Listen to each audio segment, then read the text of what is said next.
Hello everyone, welcome to the exam hub. आज की class में हम ईडियम फ्रेज कंटिन्यू करेंगे। चलिए स्टार्ट करते हैं। फर्स्ट वर्ड है, आज का फर्स्ट वर्ड है go to rack and ruin. मतलब इसका मतलब होता है विनाश करना, विनाश होना, विनाश करना। टू डिके और गेट डिस्ट्रॉयड। टू डिके ख़त्म हो जाना, डिस्ट्रॉयड भी ख़त्म हो जाना। इसका ये होता है कि लापरवाही के कारण तबाह हो जाना। मतलब आपकी खुद की लापरवाही से तबाह हो जाना। तो एग्जाम्पल से समझते हैं। They have let the house to go to rack and ruin. उन्होंने घर को तबाह होने दिया। तो ये हो गया go to rack and ruin. Next word good Samaritan. Good Samaritan वो होते हैं दयालु व्यक्ति। A person who helps and pays sympathy to those in distress. उन लोगों की हेल्प करते हैं जो जिनको ज़रूरत होती है तुम्हारी, या फिर जो ट्रबल में होते हैं उनके लिए। तो good smart and people who tries to help people in trouble or need. Next word grass widow. Grass widow ऐसी विवाहित जिसका पति उससे दूर हो। A woman who is separated, divorced or lives apart from her husband. एक ऐसी औरत या महिला जो अपने हस्बैंड से दूर है, डाइवोर्स ले लिया है, उसने तलाक ले लिया है, या फिर वो अलग रह रही है अपने हस्बैंड से, उसके लिए वर्ड यूज़ करेंगे ग्रास विडो।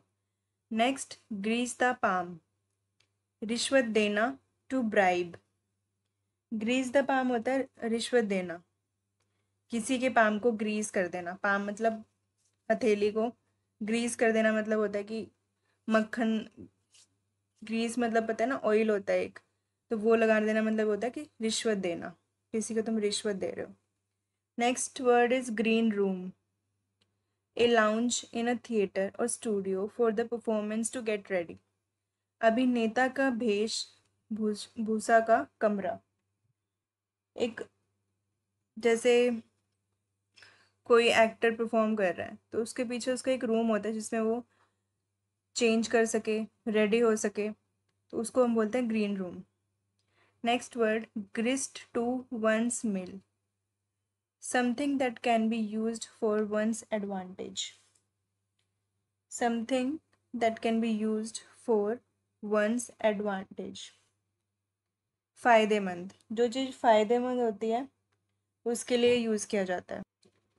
जो आपके फ़ायदे के लिए कोई चीज़, जो आप कोई ऐसी चीज़ जो आपका फ़ायदा करे उसके लिए हम यूज़ करेंगे grist to one's mill. Next halcyon days. Halcyon days क्या होते हैं? पीसफुल डेज, खुशगवार दिन। खुशगवार दिन मतलब शांति भरा दिन, जिसमें आप खुश हैं, शांत शांत हैं, पीसफुल हैं, उन दिनों को बोलते हैं halcyon days. Next word hammer and sickle. A symbolic representation of communism in general. Hammer होता है हथौड़ा, सिकल होता है एक टाइप का, ऐसे ऐसा होता है कुछ, और ये होता है हैमर। तो ये एक सिम्बॉलिक रिप्रेजेंटेशन होती है कम्युनिज्म इन जनरल। कम्युनिज्म क्या होता है? एक ऐसा political system in which the state owns and control all factories, farm, services, etc. and aims to treat everyone equally. Communism वो होते हैं जिसमें एक पॉलिटिकल सिस्टम जो कि कंट्रोल करता है फैक्ट्रीज को, फार्म को, और जितने भी सर्विसेज होती हैं उनको, और उसका एक एम होता है कि वो सबको इक्वल फील करा सके। तो ये एक सिंबॉलिक रिप्रेजेंटेशन है कम्युनिज्म का इन general. Hammer and sickle. Next word hammer and tongs. Hammer और टोंग्स का मतलब है विद ग्रेट एफर्ट्स और एनर्जी। टोंग्स क्या होता है? टोंग्स जो सैलेड खाते तो उसमें एक टाइप की स्पून होती है ना, जो चमचा टाइप होती है, चिमटा टाइप, सॉरी, चिमटा सुना होगा अगर आपने, तो टोंग्स उसको बोलते हैं। हैमर एंड टोंग्स, इसका मतलब होता है बहुत अधिक मेहनत से, विद ग्रेट एफर्ट्स और एनर्जी। किसी भी चीज़ के लिए अगर आप ग्रेट एफर्ट्स और एनर्जी लगा रहे हो तो उसके लिए हम बोलेंगे hammer and tongs. Next word, hand and glove with, in close cooperation, अच्छे सहयोग से। इसको एग्जाम्पल से समझते हैं। To speak, sorry, hand and glove with का मतलब है working together often to do something dishonest. इसको हम ऐसे भी यूज़ करते हैं कि कुछ लोग काम साथ में करते हैं लेकिन कुछ गलत करने के लिए, उस कोऑपरेशन के लिए भी यूज़ किया जाता है। It was rumoured at the time that some of the gangs were working hand in glove with the police. एक बार ये र्यूमर आया था, एक बार ये बात आई थी कि जो कुछ गैंग्स हैं वो पुलिस के साथ मिलके काम कर रहे हैं, तो ये इस टाइप के कोऑपरेशन के लिए भी यूज़ किया जाता है। तो हैंड एंड ग्लव हो गया इन क्लोज। नेक्स्ट वर्ड है हमारा हैंग बाय अ थ्रेड। हैंग बाय अ थ्रेड मतलब किसी चीज़ को अगर आप थ्रेड से टांग देंगे, तो थ्रेड का मतलब होता है धागा। अगर आप किसी चीज़ को थ्रेड से टांग देते हो तो मतलब वो एक बहुत नाजुक कंडीशन हो जाएगी, सिचुएशन हो जाएगी, तो उसके लिए हम यूज़ करते हैं हैंग बाय अ थ्रेड। बहुत नाजुक उस स्थिति में होना, be in a risky situation. Next word, hard nut to crack, मतलब बहुत डिफिकल्ट है उस नट को क्रैक करना। नट हम यूज़ कर सकते हैं जैसे अखरोट के लिए, अखरोट को तोड़ना बहुत मुश्किल होता है ना, तो ऐसे ही जटिल समस्या, जटिल व्यक्ति, बहुत डिफिकल्ट प्रॉब्लम है, या फिर कोई व्यक्ति बहुत को डिफिकल्टी हो रही है कुछ चीज़ समझने के लिए। A difficult problem to solve, a person difficult to understand. Next word, haul over the coals, इसका मतलब है to take to task, to reprimand, कोसना। किसी को अगर आप कोस रहे हो तो उसके लिए हम ये यूज़ करेंगे होल ओवर द कोल्स। और इसका मतलब ये भी होता है कि to speak angrily to someone because they have done something disapprove, मतलब किसी से आप बहुत गुस्से में बात कर रहे हैं क्योंकि उसने कुछ गलत कर दिया है। मतलब कोसते कब हो आप, जब किसी ने कुछ गलत कर दिया हो, उसी उसी के लिए। तो ये वही है, इसका मतलब यही है कि अगर किसी ने कुछ गलती करी है तो आप किसी को डांट देना। Next word, have finger in the pie, मतलब to be involve in something. आप कुछ ना कुछ काम कर रहे हो, किसी चीज़ में इन्वॉल्व हो, तो उसके लिए हम यूज़ करेंगे have finger in the pie. Next word, have one's hands full, किसी के हाथ फुल होना मतलब होता है कि वो बहुत ऑक्यूपाइड है, बहुत बिजी है, उसके पास कोई काम की कमी नहीं है। तो इसका मतलब हो गया जिसके पास कोई काम की कमी नहीं होना, to be completely occupied. Occupied मतलब बिजी, उसके बाद बहुत काम है। Have one's way, have one's way होता है अपनी इच्छा के अनुसार।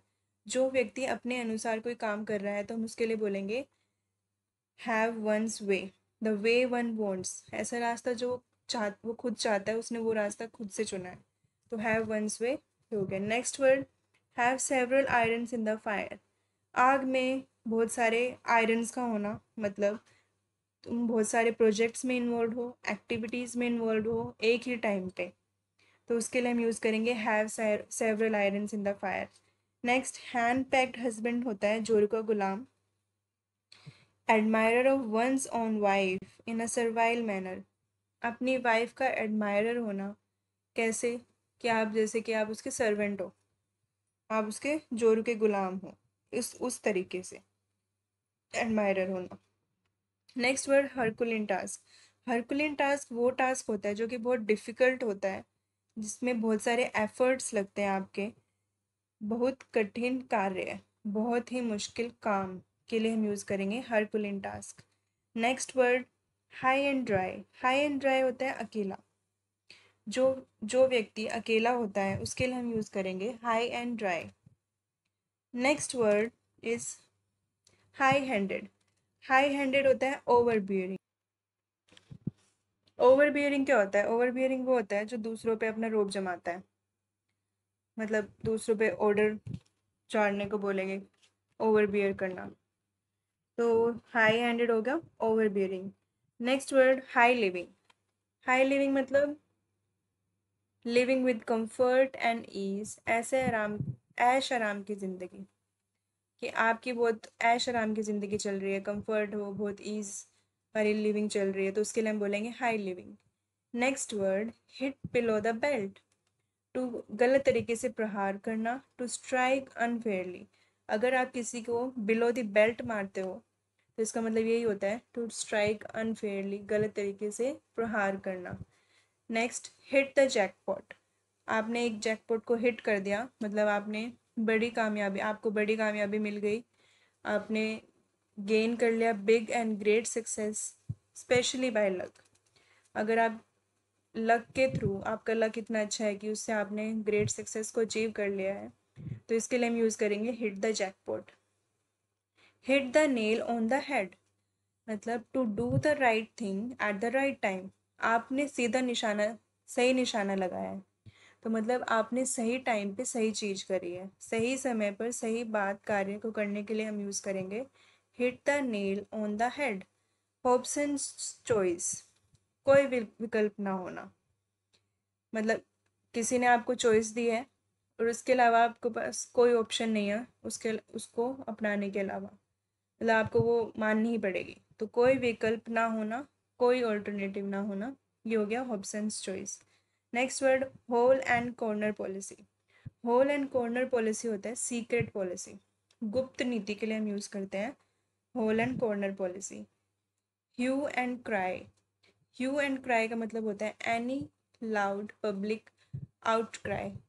हो हल्ला मतलब शोर शराबा मचा देना, जोर जोर से रोना, उसके लिए हम यूज़ करेंगे पब्लिक में, उसके लिए हम यूज़ करेंगे hue and cry. Hush money. Hush money वो मनी होती है जो कि money given to someone to keep something secret, किसी सीक्रेट को छुपाने के लिए किसी को पैसे देना, किसी बात को गुप्त रखने के लिए दिया जाने वाला पैसे के लिए हम यूज़ करते हैं hush money. Used to tell somebody to be quiet और टू स्टॉप टॉकिंग, तो इसके लिए हम हश मनी का यूज़ करते हैं। In a nutshell, in very brief form. In very brief form मतलब यूज़ यूजिंग फ्यू वर्ड्स, कम शब्दों में कही जाने वाली बात को बोलेंगे इन a nutshell. In a nutshell, नट आप वही समझ सकते हैं अखरोट के अंदर, शेल अंदर, तो मतलब बहुत छोटे में किसी चीज़ को बता देना। Next word in black and white. Black and white होता है लिखित लिखित फॉर्म में, in black and white, in printed or written form के लिए हम यूज़ करते हैं in black and white. In full swing, in full swing पूरे जोरों से, in at the high activity, मतलब आप फुल स्विंग में हो, मतलब आप बहुत एक्टिव हो, पूरे जोरों से शोरों से आप हर काम कर रहे हो। इसका एग्जाम्पल से समझते हैं, when we go there the party was in full swing, मतलब पूरी पार्टी फुल स्विंग में थी, मतलब हाई एक्टिविटी थी उसमें। In the blues, in the blues होता है दुख, in dumps depressed, in the blues होता है डिप्रेशन में, अगर कोई डिप्रेशन में है तो मतलब उसके लिए हम यूज़ करेंगे he is in the blues. Next word in the long run. In the long run होता है अल्टीमेटली, लंबे टाइम के बाद कोई रिजल्ट निकलेगा, उसके लिए हम यूज़ करते हैं in the long run. You are going to regret your decision in the long run, ये इसका एग्जाम्पल है कि you are going to regret your decision in the long run, जो आपने अभी जो डिसीजन लिया है उसका लॉन्ग रन में, मतलब आगे के टाइम में आपको पता चलेगा कि वो कितना गलत था, जिससे आपको रिग्रेट होगा, तो ये हो गया in the long run. Next in the nick of time, ठीक समय पर, ठीक समय पर कोई काम हो जाए तो उसके लिए हम यूज़ करेंगे in the nick of time. In the same boat, अगर आप एक ही बोट में सवार हो, एक ही नाव में सवार हो, मतलब आप एक ही प्रॉब्लम को शेयर कर रहे हो दोनों, शेयरिंग द सेम प्रॉब्लम्स, एक ही हालात में, इन द सेम बोट। इन वोक, इन वोक का मतलब होता है इन द करंट फैशन। आपने जैसे देखी होगी वोक की मैगजीन आती है, उसमें ये मॉडल्स वगैरह होते हैं जो फैशन को डिस्क्राइब, फैशन को शो करते हैं। तो यही है कि इन वोग मतलब इन द करंट फैशन, जो कि अब फैशन में चल रहा है, जो भी अभी ट्रेंड में चल रहा है, उसके लिए यूज़ किया जाता है in vogue. Next word is ins and outs. Ins and outs क्या होता है? इन्स एंड आउट होता है फुल डिटेल, मतलब आपको उसकी पूरी डिटेल है, उसके पीछे का उसके आगे का सब पता है। तो ins and outs, I know ins and outs about you. तो इसके लिए ये हो गया, ये मैं आपके बारे में सब कुछ जानता हूँ। Next word iron hand, iron fist.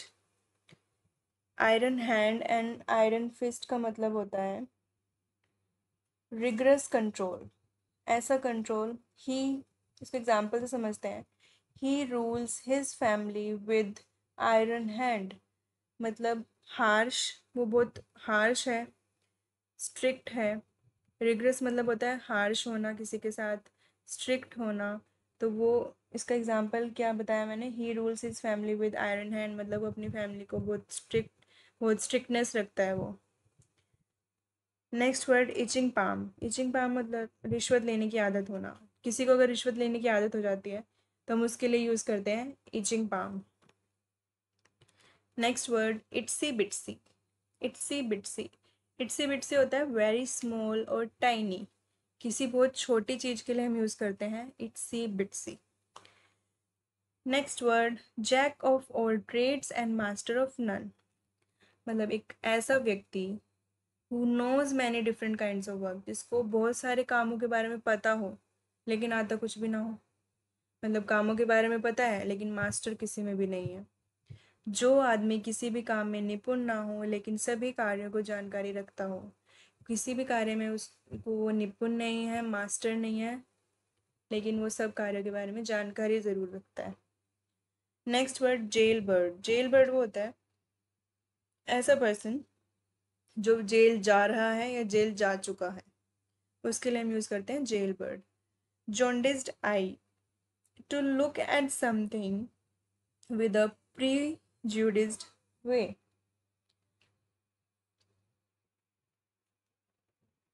इसका मतलब ये होता है, देखिए नेगेटिव सेंस में यूज़ किया जाता है, specially based on race, religion और सेक्स। मतलब जिसको ट्रस्ट नहीं होता किसी पे, या वो किसी को लाइक नहीं करता है, पक्षपात करता है, बाइस्ड है, उसके लिए हम यूज़ करते हैं जॉन्डिस्ड आई। नेक्स्ट वर्ड जूडास किस। जूडास किस होते हैं झूठा प्यार, फॉल्स लव, मतलब किसी को धोखा दे देना दोस्त बोल के, दोस्ती के नाम पे किसी को धोखा दे देना, उसके लिए हम यूज़ करेंगे Judas kiss. Next word is jump to conclusion, मतलब सीधा कंक्लूजन पे आ जाना, बिना सोचे समझे नतीजे पर पहुंच जाना, prematurely, to come to conclusion prematurely, बिना सोचे समझे किसी भी कंक्लूजन पे आ जाना, कंक्लूजन मतलब नतीजा। Next is kangaroo court. Kangaroo court क्या होता है? गैर कानूनी न्यायालय, एन इलीगल कोर्ट, जहाँ पे कुछ भी लीगल नहीं है, मतलब पैसे दे के तुम कोई भी केस जीत जाओ, या फिर तुम्हारी रीच इतनी ज़्यादा है कि तुम वैसे जीत जाओ, तो उसके लिए यूज़ किया जाएगा कंगारू कोर्ट। यहाँ पे कुछ भी लीगल नहीं है, इलीगल है। Keeps one's cards close to one's chest, अपनी चेस्ट के पास अपने कार्ड्स को रखना, मतलब आप कुछ छुपा रहे हो, किसी भी बात को छुपाना या हाइडिंग समथिंग, तो उसके लिए हम यूज़ करेंगे keep one's cards close to one's chest. Next word keep one's fingers cross. आप किसी भी पॉजिटिव रिजल्ट, मतलब आप चाहते हो कि कुछ अच्छा हो, तो आप उसके लिए फिंगर क्रॉस कर लेते हो किसी अच्छी घटना के होने की कामना करना, मतलब आप चाहते हो कि ये चीज़ भाई हो जाए, कि आप जैसे पेपर दे के आते हो तो आप सोचते हो कि आप फिंगर क्रॉस करते हो कि किसी को बताने के लिए कि रिजल्ट फिंगर क्रॉस मतलब रिजल्ट अच्छा आ जाए, तो उसके लिए आप फिंगर क्रॉस कर लेते हो। Next word keep one's word, प्रतिज्ञा पूरी करना। Keep one's word, to keep one's promise, मतलब अपना प्रॉमिस पे टिके रहना, प्रॉमिस को निभाना, उसके लिए हम यूज़ करेंगे keep one's word. Next word अपने शब्दों पे रहना। कीप कीप वन वर्ड सी हो गया, अपने शब्दों पे रहना। Next word is keep the ball rolling, जारी रखना, कंटिन्यू रखना।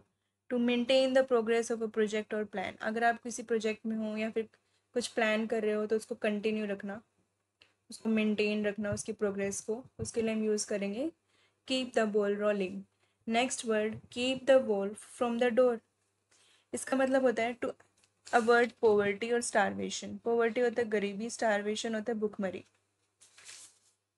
तो इसके लिए हम इसको ऐसे समझते हैं to have a to have or earn enough money to afford things such as food and clothing that you need that is need to live, कि मतलब आपके पास इतना पैसा होना कि जिससे आप अफोर्ड कर सको खाना, कपड़े, अपने रहने के लिए, मतलब अपनी गरीबी को दूर करने के लिए, स्टारवेशन भुखमरी को दूर करने के लिए यूज़ किया जाता है keep the wolf from the door.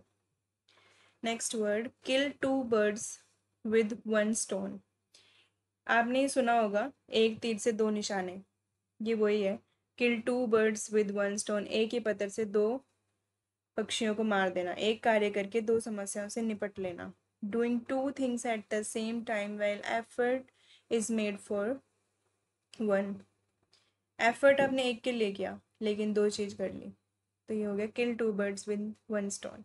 किथ एंड किन, किथ एंड किन रिलेशन क्या होता है, ब्लड रिलेशन, खून का रिश्ते के लिए हम यूज़ करते हैं किथ एंड किन। निट वंस ब्रो, आप जब गुस्से में होते हो, जब किसी किसी की आईब्रोज ऊपर नीचे होती हैं तो उसके लिए हम बोलते हैं त्योरियाँ चढ़ाना, गुस्सा करना, to frown. Next word ladies man, ladies man वो होते हैं जिनको वुमेन की कंपनी पसंद होती है, जो महिलाओं की संगत में रहना पसंद करता है, उसके लिए हम यूज़ करते हैं ladies man. A man is who is fond of the company of women. Next word lame excuse, lame excuse वो होता है जो बेसलेस होता है, फॉल्स होता है, ट्रू नहीं होता है। एक्सक्यूज़ देना, बहाने बनाना, झूठे बहाने बनाना, उसके लिए हम यूज़ करेंगे lame excuse. Next word left handed compliment, left handed compliment होता है कि आप किसी को कॉम्प्लीमेंट भी कर रहे हो लेकिन समझ नहीं आ रहा कि वो कॉम्प्लीमेंट था या इंसल्ट थी, तो वो होता है left handed compliment. Next word lion's share, lion lion का शेयर कैसा होगा, बड़ा ही होगा, क्योंकि सबसे बड़ा हिस्सा, लार्ज पार्ट, तो लायंस का शेयर जो होता है उसका जो हिस्सा होगा वो बड़ा बड़ा ही होगा, तो लार्ज पार्ट। ये इसकी ट्रिक समझ सकते हो, ट्रिक तो क्या वर्ड से ही समझ आ रहा है कि लायन का शेयर है तो बड़ी बड़ी चीज का बड़ा ही शेयर होगा उसका, तो ये हो गया large part. Next is live in an Ivory tower, इसका मतलब ये होता है कि आप ऐसी जगह पे हो या फिर आप किसी दुनियादारी से इतना दूर हो या फिर आप ऐसे टावर पे हो जिसमें आपको पता ही नहीं है कि वो लोग होते हैं जिन prevents them for experience problems of ordinary people, मतलब उनको किसी भी प्रॉब्लम के बारे में पता नहीं होता, जो भी एक ऑर्डिनरी पीपल की प्रॉब्लम्स होती हैं उसके बारे में, वो इतने कंफर्ट लिविंग में रहते हैं, in living in comfort and being unaware of the realities of others miseries, मतलब दूसरों के दुख के बारे में आपको पता ही नहीं है और आप इतने कंफर्ट जोन में रह रहे हो। Next word is loaves and fishes, इसका होता है मटेरियल बेनिफिट, पर्सनल बेनिफिट, भौतिक लाभ। Now days everybody is interested only in the loaves and fishes of their job. सब अपनी नौकरी से एक मटेरियल बेनिफिट, एक अच्छा खासा अमाउंट चाहते हैं, तो इसके लिए हम यूज़ करेंगे loaves and fishes. Look of colours, of colours colours होता है, मतलब उसके लिए यूज़ करेंगे जो बहुत हैप्पी, और ये ऑफ कलर, ऑफ मतलब डल कलर्स, उसके लिए यूज़ करेंगे जो कि दिखाई दे रहा है कि वो अस्वस्थ है। लुक इल एंड और अनहेल्दी, मतलब वो बीमार और अनहेल्दी दिख रहा है, तो उसके लिए हम यूज़ करेंगे look of colours. Next word, look through coloured glasses, coloured glasses से देखना। टू सी विद डिफरेंट और रॉन्ग व्यूज़, कुछ अलग देखना या फिर गलत व्यू, मतलब गलत व्यू को गलत व्यू देखना, झूठे आवरण से देखना, तो उसके लिए हम यूज़ करेंगे look through coloured glasses. Next word, lump in the throat, ये ऐसे यूज़ किया जाता है जैसे आप बहुत इमोशनल हो रहे हो किसी चीज़ को लेके और आप रो रहे हो, तो उस टाइम पे ऐसा होता है कि कई बार हमसे बोला नहीं जाता, तो उसके लिए हम यूज़ करते हैं lump in the throat. A tight or uncomfortable feeling in the throat due to emotions, गला भर जाना, तो ये हो गया हमारा लम्प इन द थ्रोट। इसको एग्जाम्पल से समझते हैं। I had a huge lump in my throat as I watched my father get on the plane, जब मेरा भाई प्लेन से जा रहा था, मैंने जब उसको बाय कर दिया, फाइनल बाय जो होता है वो करा, तब मेरा गला भर गया, तो ये हो गया lump in the throat. Mad as a March hare, सिरफिरा, crazy and insane. Mad as a March hare, hare क्या होता है? हेयर वो होता है, एक एनिमल होता है रैबिट की तरह, लेकिन उससे रैबिट से उसके कान और पैर बड़े होते हैं, तो वो एक टाइप का एनिमल है, तो वो उस इसलिए ये यूज़ करा है क्योंकि वो एक ऐसी इमेज दिखाई गई है कि उसमें जो हेयर है वो लड़ रहे हैं बहुत क्रेजली और इंसेनली, तो उसके लिए यूज़ किया गया mad as a March hare. Next word, make a clean breast, सच कबूल कर लेना, confess specially something bad or illegal, आपने कुछ गलत किया है उसको कबूल कर लेना कि ये मैंने किया है और सच्चाई बता देना सारी। मेडन नेम होता है अब एक वुमेन का नाम, सरनेम बिफोर मैरिज, विवाहित स्त्री का विवाह से पूर्व का नाम को हम बोलते हैं मेडन नेम। शादी से पहले जो उसका सरनेम होता है वुमेन का, उसके लिए बोलेंगे मेडन नेम। मेडन स्पीच होती है फर्स्ट स्पीच, कोई भी अगर आपकी फर्स्ट स्पीच है, प्रथम सार्वजनिक भाषण, पब्लिक में कोई स्पीच दे रहे हो और आपका वो फर्स्ट टाइम है, तो वो उसके लिए हम यूज़ करेंगे maiden speech. Make a hash, गड़बड़ कर देना, टू मैसअप, कुछ भी गड़बड़ कर देना, बिगाड़ देना, कन्फ्यूजन क्रिएट कर देना, उसके लिए हम यूज़ करेंगे make a hash. Next word, make a mountain out of a mole hole, mole hole इतना है और आपने उसको बना दिया इतना, मतलब मोल होल इतना है और आपने बना दिया उसका, मतलब बात इतनी थी आपने बना दी उसको इतनी, तो मतलब हो गया बात का बतंगड़ बनाना। To exaggerate a minor difficulty, एक छोटी सी डिफ़िकल्टी आई और आपने उसको इतना बड़ा बना दिया, ओवर रिएक्ट कर दिया, तो यही हो गया make a mountain out of mole hole. तो आज के लिए बस इतना ही। आई होप आपको ये पसंद आए, अगर आपको ये वीडियो पसंद आई है तो please like, subscribe and share. Thank you.